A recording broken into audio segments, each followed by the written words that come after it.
So on one hand, back in Greece 2,000 years ago, one thing that was culturally normal for them was a disdain for manual labor.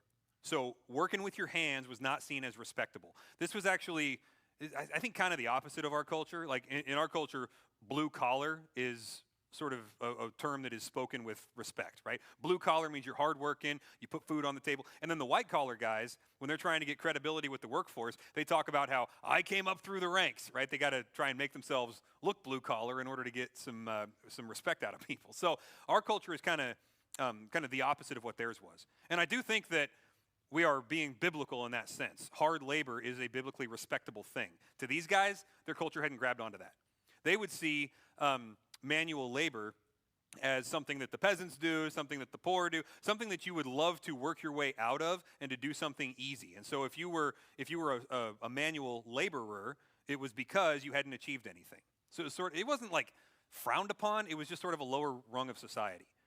And so he's saying, guys, work with your hands, right?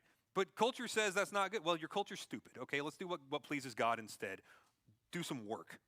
Okay.